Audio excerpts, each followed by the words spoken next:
जय श्री राधे कृष्ण। आप सभी का आपके अपने YouTube चैनल लक्ष्य कुश में बहुत बहुत स्वागत है। आज मैं आपको मार्गशीर्ष माह के 11वें अध्याय की कथा सुनाने जा रही हूँ। तो बोलिए प्रेम से भगवान विष्णु की जय, माता लक्ष्मी की जय, तुलसी महारानी की जय। श्री ब्रह्मा जी भगवान विष्णु से बोले, हे प्रभु, अभी आपने उत्पन्ना एकादशी का अद्भुत महत्व बताया है। अब आप कृपा करके द्वादशी तिथि का महत्व बताइए, क्योंकि द्वादशी सभी तिथियों में विशेष पुण्य देने वाली कही गई है। इस दिन क्या करना चाहिए, कैसे करना चाहिए, कैसे आपका पूजन प्रसन्नता देता है। तब भगवान विष्णु मुस्कुराते हुए बोले, हे ब्रह्मदेव, द्वादशी तिथि मेरे अति प्रिय दिनों में से एक है। इस दिन जो भक्त मेरी पूजा, अन्नदान, तुलसी अर्पण, दीपदान, ब्रह्मण सत्कार करता है, उसे स्वर्ग मोक्ष अनंत गुना फल प्राप्त होता है। भगवान विष्णु बोले, हे ब्रह्मदेव, अब मैं आपको द्वादशी तिथि की एक कथा सुनाने जा रहा हूँ। मार्गशीर्ष मास की पावन द्वादशी के दिन गुरु ब्रह्मा अपने शिष्यों को साथ लेकर गंगा तट पहुंचे। सुबह के समय हल्की सुनहरी किरणें गंगा पर पड़ रही थी। हर तरफ मंत्रों की ध्वनि ओम नमो भगवते वासुदेवाय गूंज रहा था। शिष्य विनम्र होकर बोले, गुरुदेव, भक्ति का परम स्वरूप क्या है? कौन सी भक्ति ऐसी है जिससे भगवान स्वयं प्रसन्न होकर भक्त के पास आने लगते हैं? गुरुदेव मुस्कुराए हुए बोले, आज मैं तुम्हें एक ऐसा रहस्य बताऊंगा जो भगवान श्री हरि ने माता लक्ष्मी को बताया था। श्री हरि का भक्ति उपदेश। कथा के अनुसार एक बार माता लक्ष्मी ने भगवान विष्णु से पूछा, प्रभु, अनंत जीव आपको क्यों नहीं देख पाते हैं? कौन सा मार्ग उन्हें सीधे आपके चरणों तक ले जाता है? भगवान विष्णु बोले, हे देवी, भक्ति दो प्रकार की होती है, साधना भक्ति, समर्पण भक्ति। साधना भक्ति कठिन है, पर समर्पण भक्ति सहज और शीघ्र फल देने वाली है। माता ने पूछा, समर्पण भक्ति कैसी होती है? तब भगवान बोले, जब कोई जीव अपने मन की चंचलता, अपने दुख, अपनी प्रसन्नता, अपनी इच्छा और को सब कुछ मेरे चरणों में रख देता है और कहता है, हे नाथ, जो आप चाहो वही मेरा कल्याण है, तब मैं उसके जीवन में स्वयं दिया बनकर जन्मता हूँ। एक गरीब भक्त की कथा गुरुदेव आगे कहने लगी। एक गांव में मधुसूदन नाम का एक मेधा ब्राह्मण रहता था। उसके पास न धन था, न कोई साधन था, किंतु उसके हृदय में श्री हरि के प्रति अन्य प्रेम था।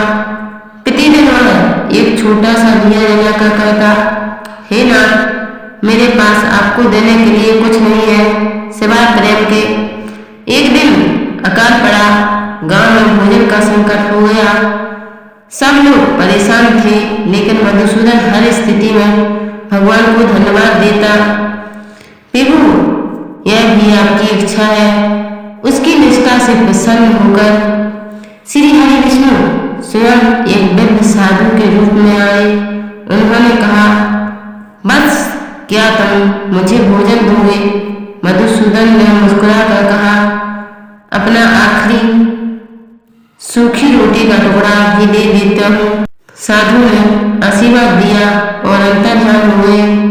अगले ही दिन गांव में वर्षा हुई, अन्न पानी की व्यवस्था हुई और मधुसूदन का घर भी समृद्ध हो गया। भगवान की ऐसी कृपा हुई कि मधुसूदन का घर सुख समृद्धि से भर गया। गुरुदेव बोले, यह है समर्पण भक्ति का प्रकाश। जहाँ दीपक छोटा हो लेकिन लौ में प्रेम हो, वही भगवान निवास करते हैं। सच्ची भक्ति वही है जिसमें अहंकार नहीं, अपेक्षा नहीं, बस समर्पण हो। भगवान प्रेम से बनते हैं, पूजा की भव्यता से नहीं। जीवन में अगर कोई संकट आए तो उसे ईश्वर की परीक्षा समझकर धैर्य से पार करना। ब्रह्मा जी बोले, हे विष्णु, द्वादशी में भगवान उपवास और पूजन का क्या महत्व है? भगवान विष्णु बोले, जो भक्त द्वादशी का व्रत कर मुझे तुलसी पत्र, दूध, दही और पंचामृत से स्नान कराते हैं, उनके पिछले 7 जन्मों के पाप नष्ट हो जाते हैं। द्वादशी में मेरा पूजन करने से एकादशी का फल पूर्ण होता है। तुलसी जल अर्पण करना कामों फल है। एकादशी में किया गया पूजन द्वादशी में तुलसी अर्पण के बिना पूर्ण नहीं होता है। द्वादशी में तुलसी पर चढ़ाने से भक्त को वैकुंठ मार्ग के सभी द्वार अपने आप खुल जाते हैं। अन्न का महत्व है ब्रह्मदिन। द्वादशी में जो भक्त ब्राह्मण को भोजन कराए, गाय को हरा चारा दे, पक्षियों को दाना डाले, वह भक्त अगले जन्म में कभी अन्न के अभाव में परेशान नहीं होता है। द्वादशी में मेरे मंदिर में घी का दीपक जलाने से भक्त की गृहस्थी में धन, संपत्ति, सुख, शांति चारों ओर बढ़ते हैं और दीपक पूर्वजों को भी तृप्ति देता है। दूबा, शंख और पंचगम अर्पण। द्वादशी में शंख से जल भरकर चढ़ाकर जो मेरा अभिषेक करते हैं वे सभी रोगों और संकटों से मुक्त हो जाते हैं। भगवान विष्णु ने कहा, आज के दिन दिया गया दूध, चावल, जौ, घी, वस्त्र कायनात में सबसे बड़ा पुण्य कहलाता है। जो भक्त द्वादशी में एक दीपक जलाता है वह यमलोक की पीड़ा से बचता है और भगवान विष्णु को प्राप्त होता है। श्री ब्रह्मा जी ने भगवान विष्णु की वाणी सुनकर कहा, हे प्रभु, सचमुच द्वादशी तिथि वह है जिसमें भक्त को बिना मुश्किल साधन के अनंत फल मिल जाता है।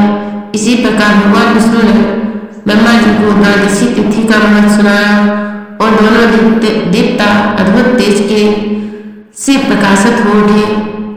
बोलिए श्री हरि भगवान विष्णु की जय, माता लक्ष्मी की जय, तुलसी महारानी की जय, धर्म की जय हो, अधर्म का नाश हो, सभी जीवों में सद्भावना हो, विश्व का कल्याण हो।